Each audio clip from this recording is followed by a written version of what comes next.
Buffett did a really good display of that information once um, when he showed.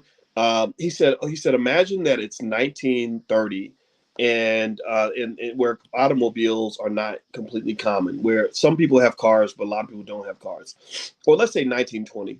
He said, so imagine somebody showed you a crystal ball, and you saw that 100 years from now, in the year 2020, cars will be everywhere. There will be cars, on every road, traffic jams, all kinds of stuff going on. And you say, oh, I get it. Eureka. I'm going to invest in cars, in the automobile industry, and companies that manufacture cars. Um, so you do that, right? So what do you do? Well, let's say that you say to yourself, okay, I'm going to invest in the biggest automobile manufacturers out there. So maybe you buy some stock in Ford because Henry Ford was a big player. That's not bad. Ford survived, right? So maybe that would be a good long-term investment. But there were hundreds and hundreds and hundreds of companies that were all making cars. Even Maytag had a car. I didn't know this. And in fact, if you were to Google search, let me see here. Let me see if I can Google search number of automobile manufacturers in the 1920s. Um, it says here that the number of active automobile manufacturers in 1908 was 253. In 1929, there were 44. And so, but if you move forward to today, the number of automobile manufacturers is what, less than maybe 10 or something, right? It's a very small number. And so basically the point is that even if you knew that cars were going to take off and be used by everybody, you have no idea which companies are going to survive, which companies are going to dominate.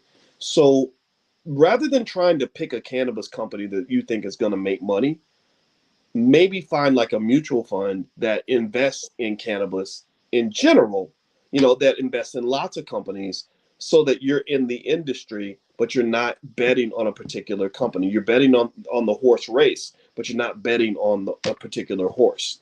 That might put you in a position where you're going to be more financially secure, because a lot of these companies are going to go bankrupt. Even if you go back to the start of the dot-com era, everybody knew the internet was going to be big. They were talking about the internet the way we talk about the metaverse or electric vehicles. Everybody knew that the internet was going to be massive 25 years ago, but nobody knew who was going to dominate. If you'd asked people in 1998, in the year 2022 or 2023, which companies are going to dominate the internet, they would have said, oh, it's got to be AOL. I mean, AOL, you got mail. That's everywhere. Or they'd say, oh, it's going to be Netscape. Netscape, they made the first web browser. So, of course, Netscape is going to be the biggest player. None of that is true. They didn't even know that Facebook was ever going to exist. They didn't know anything about Google. No one knew what a Google was in 1999. I was there. No one knew what a Google was. So ultimately, what I would encourage you to do is bet on the industry and not the individual stock. Kathy Wood at ARK Investing is really good at betting on entire industries, and that's why I'm a big fan of what she does. Now, Coinbase is another company that was on my mind today, because Coinbase just laid off 20% of their staff. I don't know if you saw that, but they laid off, or about 18% or something like that.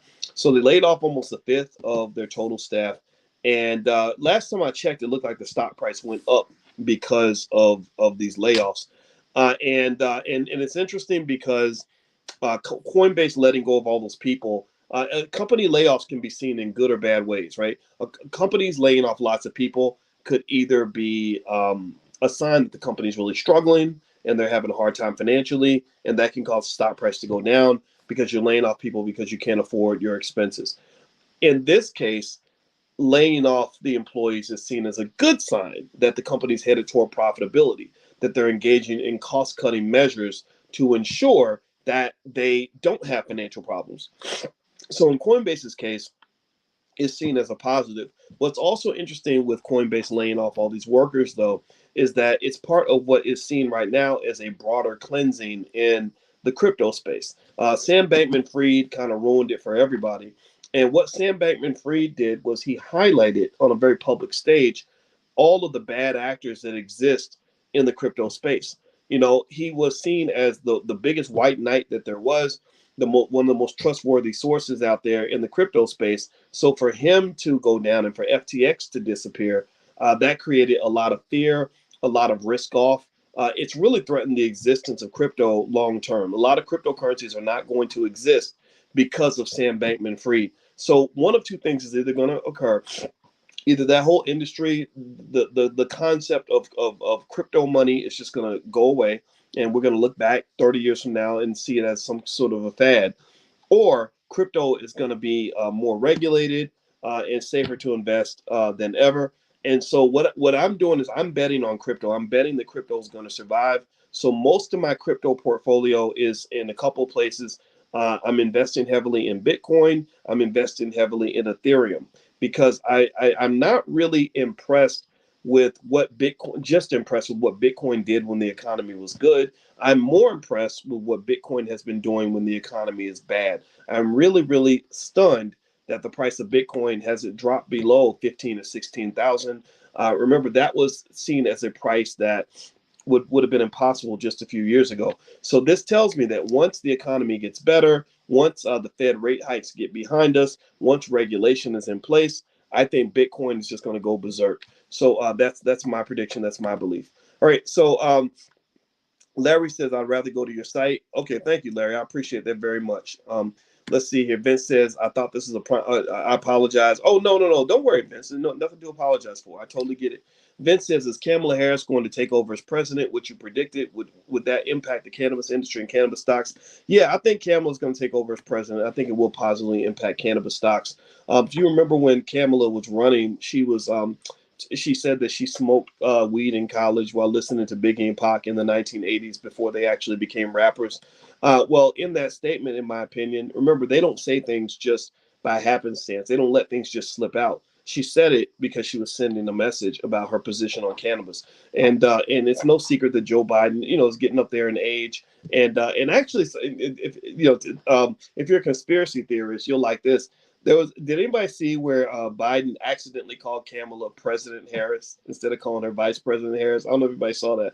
So anyway, it's either a slip of the tongue or a sign that his mind might be slipping, or maybe there's already plans in the background for her to either run for president after Biden, because I don't see him running, right? Or for her to just take over because maybe there's some health problems that nobody knows about.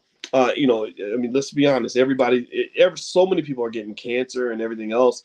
And the idea that he's a perfectly healthy 82, 83-year-old man is slim to none, So I think that when Harris takes over, if that happens, then I think that will be good for cannabis stocks. Okay, Corey says, good morning, Dr. Boyce. Will you show us how to set up option scanners on E-Trade this Thursday? Option scanners. Yeah. Well, there is the options income finder. We can definitely do that on Thursday. So Thursday night at 8 o'clock, drboyceprime.com. You can log in, and there's an access code there for the Zoom. So go to drboyceprime.com, and you can get full access. And Thursday, we'll go back to the options income finder. Victor, and in fact, if you have stocks you want me to look up and generate and figure out how much income you can generate from that stock, just bring the stock to class and I'll do as many as I can. So maybe that's what we'll do on Thursday. Part of our class, you just give me the stock.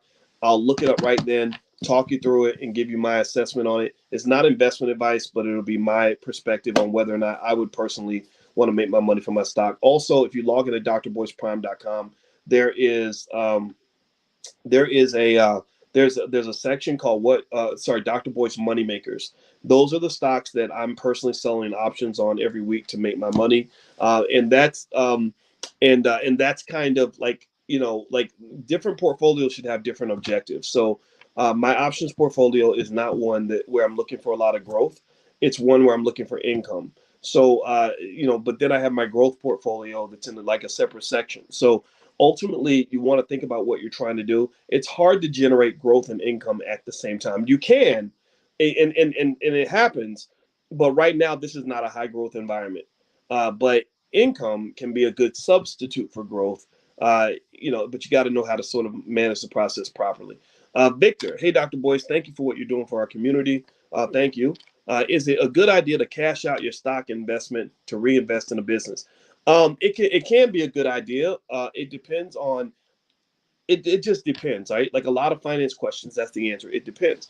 So um let me give you an example where it would not be a good idea to cash out your stock and put it into your business.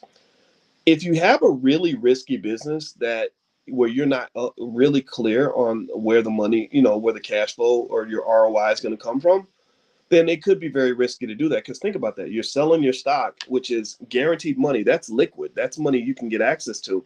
And you're pouring it into this business and businesses don't give you the money right back unless you are able to sell a product to a customer or whatever. Most businesses, if I buy stock in Amazon today, I can sell that stock on Thursday and get my money right back. But if you put that same $5,000 in your business, you can't sell that business on Thursday. If you put that money into the business and the money goes out the window from expenses, that money's gone. So you better hope that what you invested in is going to increase your income level, which means that you really want to assess and think carefully before you cash out all your stocks and dump them into a business. Investing in a business and investing in the stock are not the same thing. They're not the same thing. Um, the stock market is nice and easy and liquid. That's passive income. I can invest in Amazon's business, let them do all the work, and then when they make money, I make money too, or whatever. But if I invest in a business, I'm putting my money into an illiquid asset. Liquidity matters. Illiquid means I can't sell it. I can't, if I start a publishing company or if I'm, I don't know, if I'm painting people's houses or something and I invest in that business, I can't sell my house painting business as easily as I can sell a stock. And then also I got to do work. I have to do work. I got to hire people. And it may take time before the thing becomes profitable. So I think in situations where it's really risky or you're giving up all your liquidity, I don't know if that's a good idea. Now, here are times where I have sold stock in order to invest in my business. Well, first of all, if I can, I'm not really going to try to sell, right? A lot of rich people, what they do is they do the strategy called buy, borrow, and die. So rich people get rich because they don't sell their assets. Like the way that family sold that land in LA, right back to the county. You saw the Bruce family. Their land was stolen 100 years ago, and then they got it back, and then they sold it right back to the city. That type of behavior. It's not that it's bad. I'm not making fun of them. It could have been a good decision based on where they were, but those kinds of choices, that really that'll keep you from being rich because most rich people don't really sell stuff.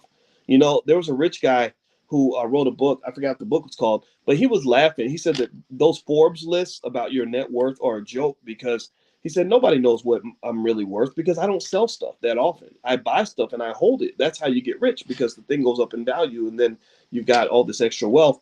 So a lot of rich people will just buy assets and accumulate assets. All rich people do. That's what makes them rich. They just hoard, they accumulate. Imagine if you were a hoarder and every time you got a napkin, you kept it in your house. And every time you got a new pair of shoes, you kept every pair of shoes you ever had, every suit you ever had, every plate you ever had, right? What's going to happen? Well, your house is going to be full of stuff. Hoarders have a lot of stuff. So rich people are kind of hoarders. They just buy and buy and buy and land and stock and then they just throw it in the back and they just hoard it. And then next thing you know, they're doing really wealthy. So they buy, borrow, and die. So when it's time to get income or get money for something, they don't usually a lot of times sell their assets because they don't want to pay the taxes. Because that if they sell it, it becomes a realized capital gain. Then the IRS comes knocking and says, "Where's our cut?" So because they're hoarders, they don't want to give a cut to the IRS. So what they'll do is they'll borrow against the assets that they own. So they go to a bank and they say, "Hey, give me a loan as a percentage of the value of the assets I own. I own $1 million worth of stuff. Loan me a couple 100,000. I'll pay off the loan, or maybe I won't.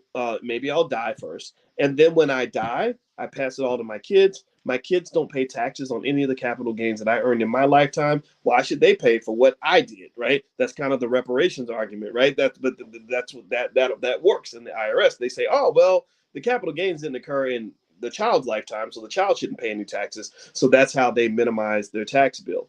And so ultimately, if I had those stock, those stocks and I have a business I want to invest in, maybe you take the stock value and you go to the bank and say, will you loan me money and let me use my stock as collateral? Right. And then a lot of the risk is transferred onto the bank because the business, yes, if the business thing didn't work out, you could, defaulting on the loan might be better than losing all of your net worth. And that might be a way for you to leverage your investments without necessarily having to sell things. Okay.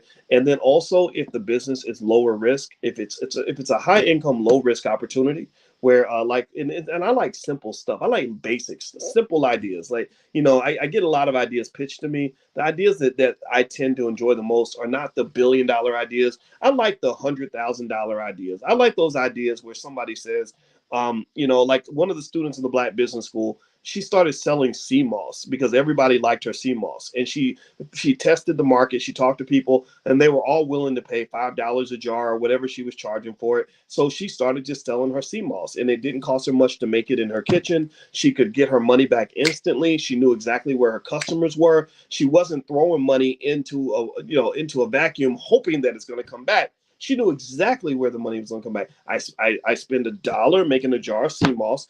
I sell the sea moss for $5. I make a $4 profit. Those are really clean ideas. I would look around for those clean, simple ideas first instead of looking for that multi-million-dollar behemoth of an idea that may not even transform into anything productive for another 5 or 6 years. So situations like that, I sell a little stock for something like that or borrow against some stock for something like that. But it's got to be safe, because once you give up your liquidity, you're kind of done. You got to be really careful, because when you're in a real financial emergency, net worth is kind of goes out the window. You're thinking about survival at that point. Like when I quit my job, I wasn't thinking like, okay, how many millions of dollars am I going to be worth? I was thinking, can I make sure all my bills are paid? Can I am I going to be able to eat okay? Because I don't have that source of income anymore. So in those cases, you got to be real safe. Like, to use a football analogy, you got to, run the ball instead of throwing it down the field every time. Or to use a TLC analogy, don't go chasing waterfalls. The rivers and the lakes that you're used to can feed you pretty well too. So let me answer a few more questions very quickly, and then I got to head on out because I think I got a meeting in a second. Actually, let me even look at my calendar, just because sometimes I do that. I don't look at my calendar, and then I miss meetings. People get mad at me. All right. Okay. So I got a couple more minutes. So let me hop in and read some more of your questions real quick. What are some cannabis ETFs that you recommend? You know what, D-Bird, come back next week, or if you log in at the blackstockmarketprogram.com, there's a link where you can leave me questions. And if you put that question in the WUFU form, again, if you log in at the blackstockmarketprogram.com, you can leave that question. If you leave that question for me, I will answer that question in class. I can go, because I got to go research it. I don't have any in mind that I can think of.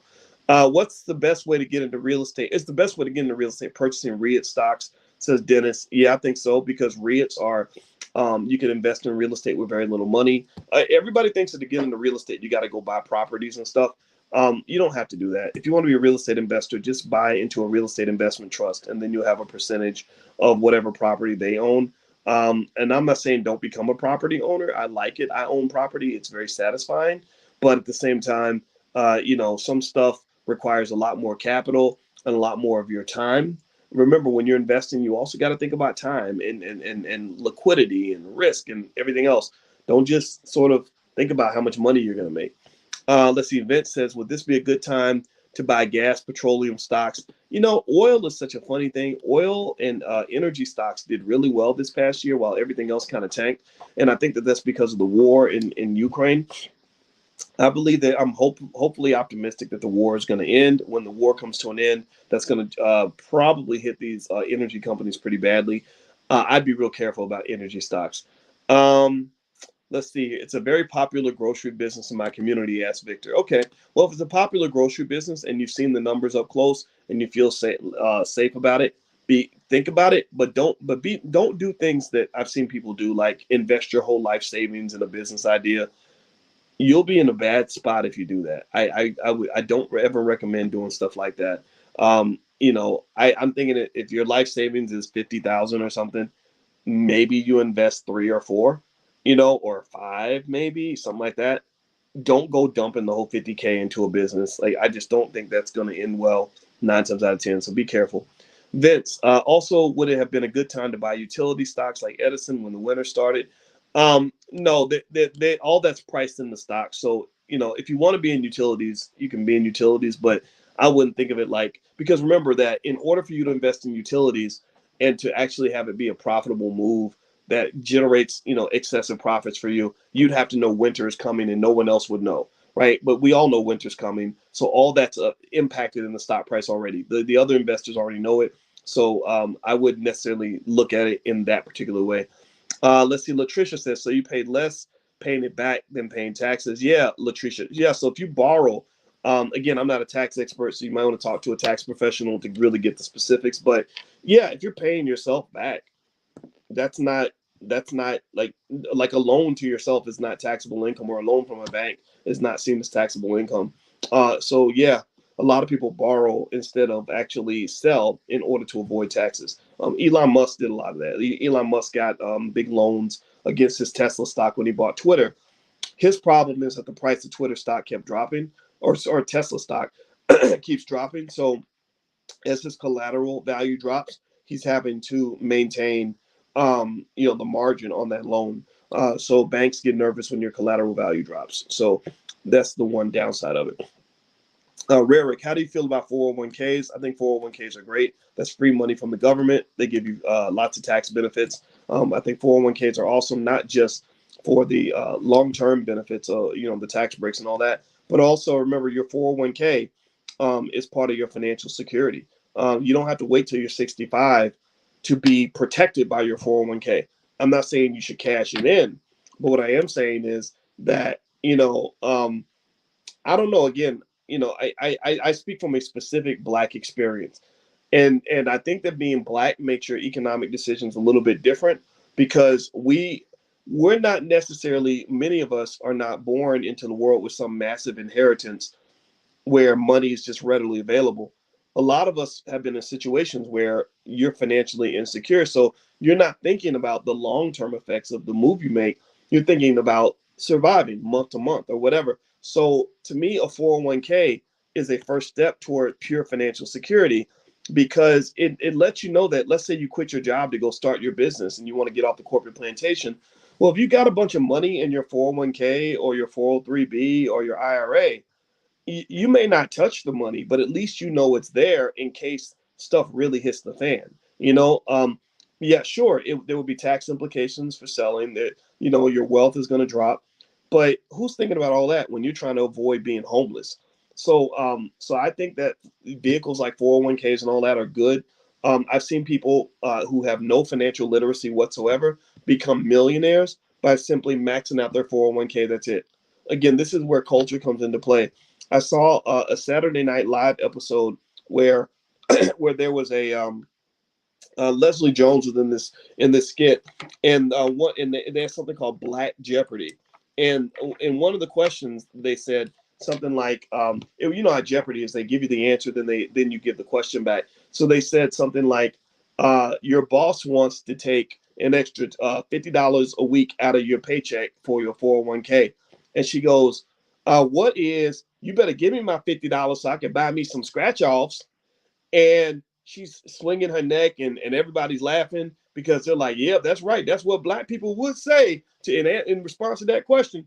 And what that did, and the reason I was a little concerned about that skit, and I know it's just comedy, but comedy has a little bit of realism to it, is I didn't like that skit because there are a lot of people who think that way, who literally won't put that little bit of extra money into their 401k, and then next thing you know, they're devastated financially and they have no retirement savings. So lots of Black people are hitting retirement with nothing, with absolutely nothing, going right into poverty.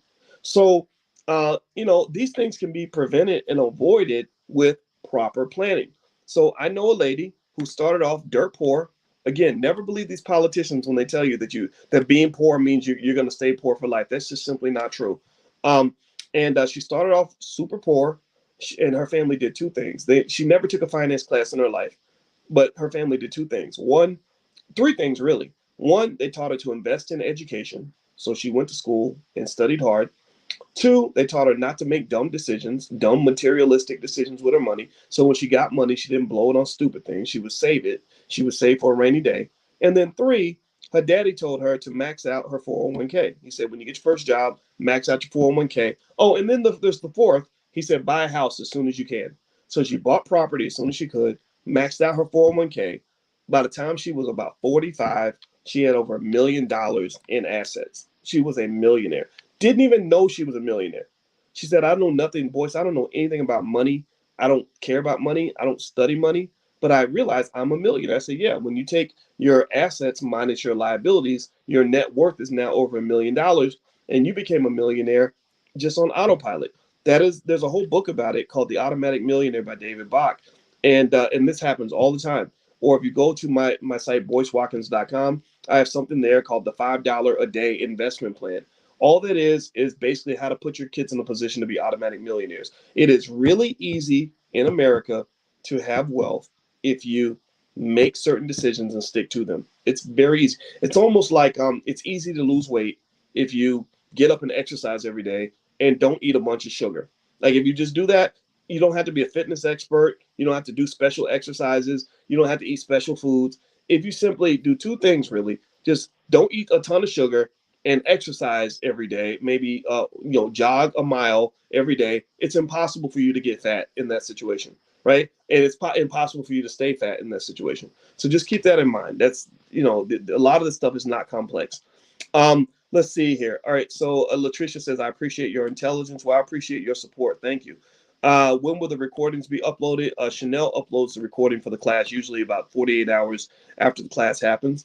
So if you log in at theblackstockmarketprogram.com, you can get access to all the recordings that we've ever done. Hello again, Dr. Boyce. Says Corey, how do you feel about buying REITs for income?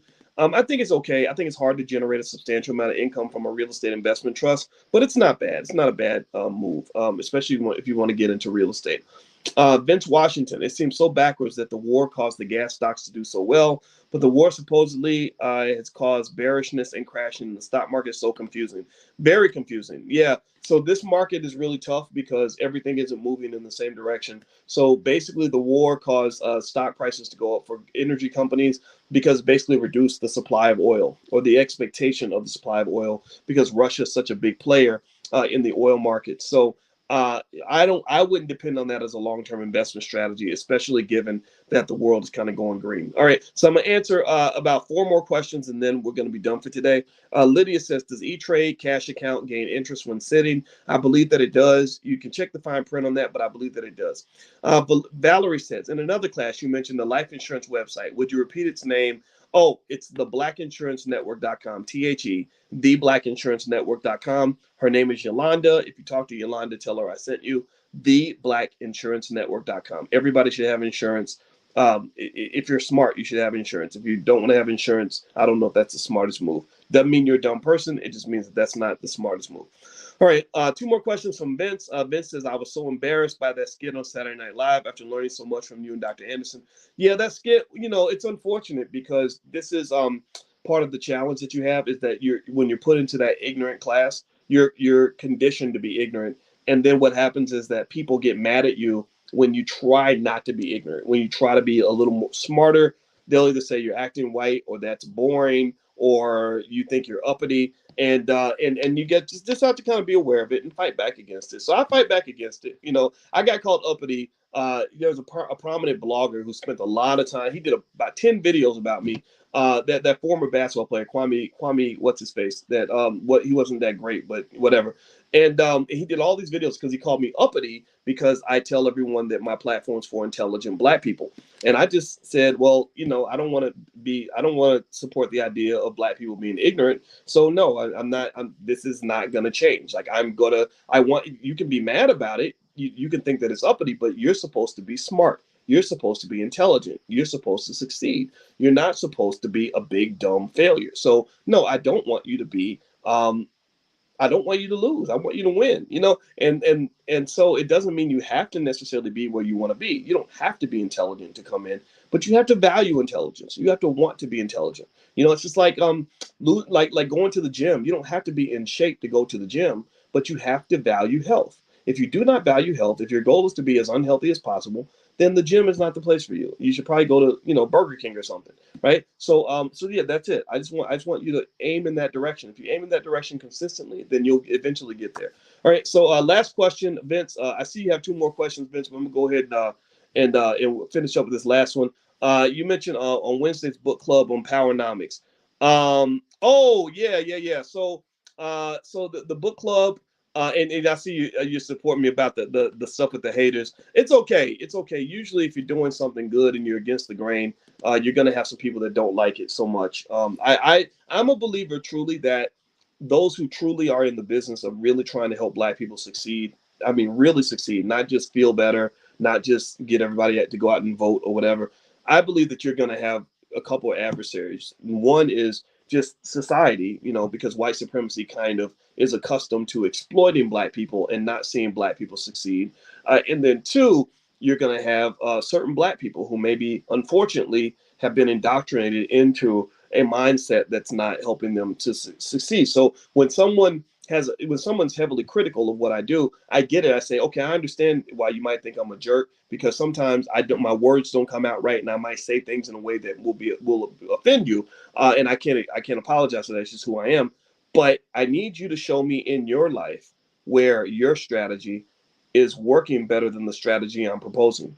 Like, just show me where the choices you're making, like, drinking, smoking, run around with random women, throwing all your money away. Show me where that's actually putting you in a good position financially, spiritually. Show me where your family is stronger because you're making those choices. And 9 times out of 10, they can't show you that. So the reason it's very easy for me to really ignore anything that I see on the internet, I promise you, I put on a stack of everything. I've never watched any of these videos. I see it and I'm kind of like, wow, I didn't know that this must have really triggered something. But I promise you, I don't watch the videos because I know where it's coming from. A lot of the people that exist on the internet are just not healthy people. They're sitting in their mama's basement, mad at the world, and ranting and screaming and having bipolar episodes online. And people like that. Crazy people are entertaining. So I can't apologize for it. I'm not going to change anything. I believe in this very deeply. And part of the reason I also believe in it is because I'm not a kid. I'm 51 years old. I've been applying these ideas for many, many years. And so I'm not pretending to be a person who is doing well. I am doing well. I'm not pretending to be a person who's happy. I am really happy. I'm not pretending that that my family is in a good position. We really are, and I just want to share that in a way with others that either are there too, or trying to get there, or can appreciate a message that's a little bit different from some of the nonsense that we're hearing in society. So trust me, these ideas, these principles in wealth that I'm talking to you guys about, they're gonna work for you. And if you want even more, if this isn't enough, number one, if you log in at the blackstockmarketprogram.com, every single lecture I've done for the last 5 years is recorded. You can literally sit there and just listen to them all day. So treat me like a relative, like an uncle or a daddy or a brother. And if I'm in your ear all the time, then wealth will be one of your strengths. It will no longer be a weakness. You will understand things that most people do not understand. And then also, if you even want to read more stuff, this book, The 10 Commandments of Black Economic Power, literally lays out a very simple framework that if you memorize this as a family, like if you get all your kids kind of to look at the rules and memorize them and talk about each one, and I'll talk to you more about it. Like, I'm actually going to do a whole training program on it and go through the book in detail. They're not going to lose. Like, you cannot lose, and this is something I promise you, you will be successful if you apply principles like that in your family on a consistent basis. I don't care where you come from, where you started. You started from the bottom, now you're here. So let's take it to the top. Let's keep believing in ourselves and keep going. So have a good day, everybody. I'll see you all next week, and God bless you. So take care. So everybody, talk to you soon. Bye-bye.